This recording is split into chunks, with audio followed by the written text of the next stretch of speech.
We all have needs in different areas of our lives. Some of them we fulfill ourselves, and some needs are only met by others.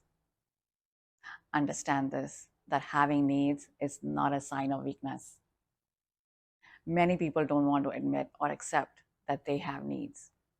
They think if they do, they will appear needy or not independent enough to take care of themselves.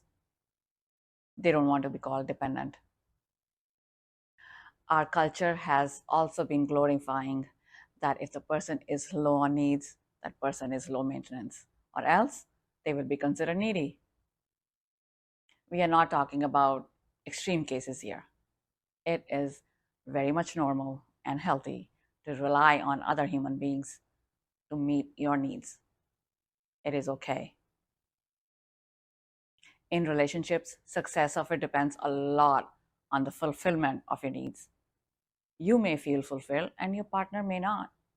You may rate your relationship as high quality because it fulfills all your personal needs, whereas your partner may rate it much lower because their needs are not met.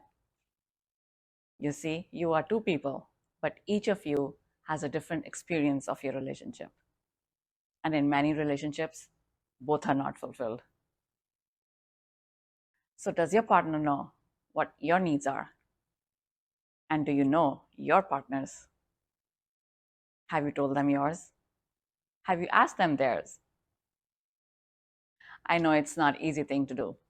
It requires a lot of courage to be vulnerable and talk about them because you are telling them at the risk of getting rejected. Plus, many don't know how to describe it. They struggle with how to put them into words. And many don't know what their needs are. But they say they do feel good when they are met and feel frustrated and sad when not met. So many relationships end because one partner stays quiet. Some are afraid to tell. They think, what if their partner gets angry? So they don't want to stir the pot because it may start an argument. Like the partner may say, what do you mean? I don't make you happy?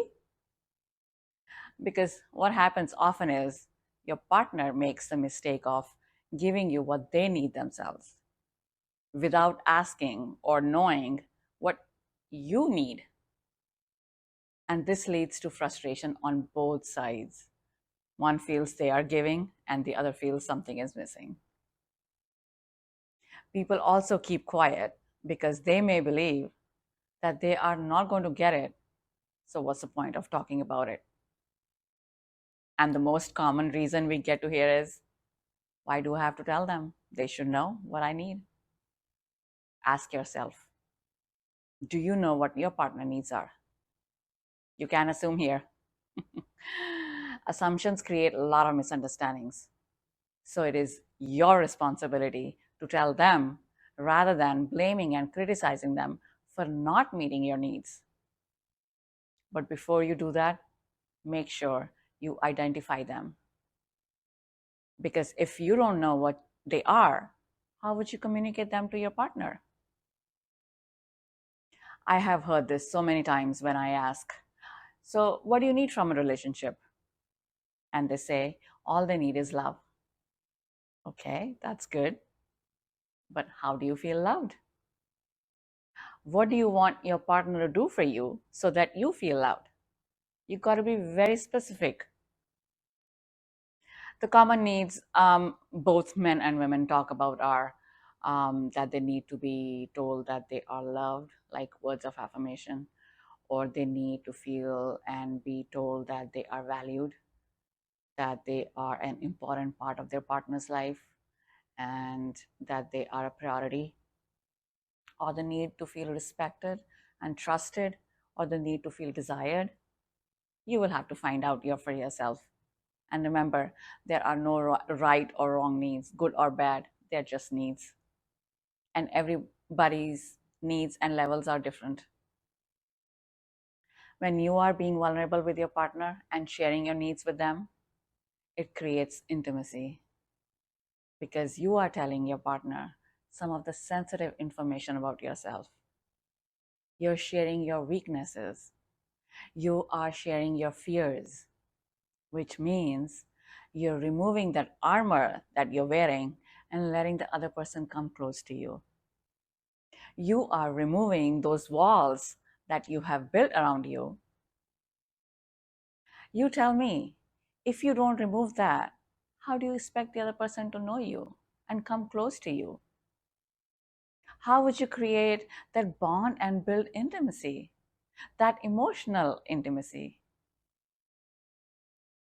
How would you learn about each other if you don't ask or tell?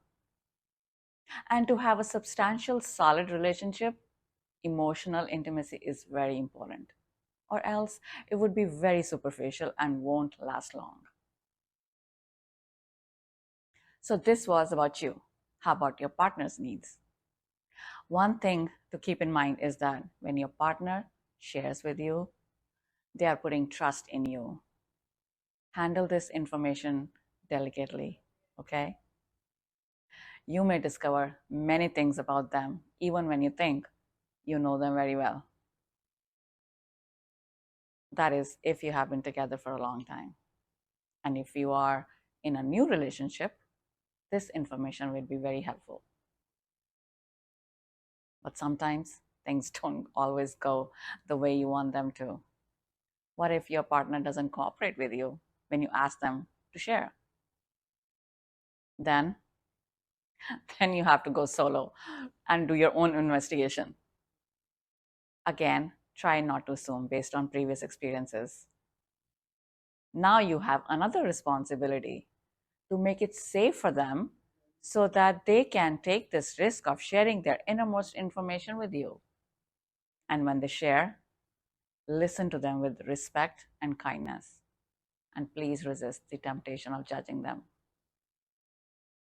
Make a consistent effort to achieve this because knowing each other's needs is very important to feel fulfilled as a couple.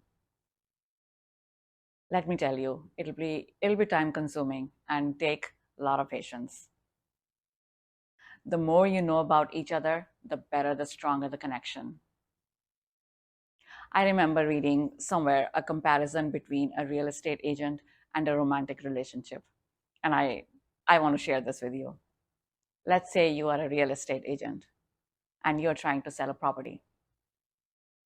When an interested buyer comes to you, you want to know as much as you can about your potential buyer, what they are looking for, how many children they have, if they have any pet, what kind of work they do, how long are in the market for, what's their spending limit, what they don't like about their current place, what are top requirements on their list, how do they spend their downtime, or what activities do they like, things like that, right? Why do you want your potential buyer to give you all this information? This information sharing develops a relationship to make this transaction meaningful for both of you. You, as an agent, get the money, and the buyer gets a dream house. Both of you are happy. The same goes for romantic relationships. Let me show you how with this couple's example. John tells his wife, Miranda, I made up these names. John shares that he needs to feel that his wife is proud of him, that she is proud of his accomplishments. He never got that growing up because his parents were not around to give him any encouragement or praise. And when Miranda hears that, she feels valued, that her husband has put his trust in her and he needs her support. She feels needed. She feels important. So, this trust and sharing create intimacy between them. The reward is not with money, but with feelings of love, acceptance, respect, safety and security, a sense of belongingness, intimacy. All of this won't happen till you understand each other. You cannot give your partner if you don't know what they need. And they cannot give you what you need if you don't know yourself and tell them. Like in this real estate example, if the buyer doesn't tell the agent or know what they want and looking for, How can an agent help them?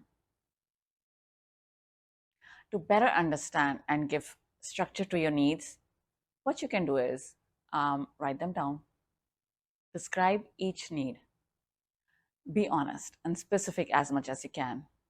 You don't have to play safe here because they are for yourself. This is for you only. Look inside and you will find a lot of information about yourself.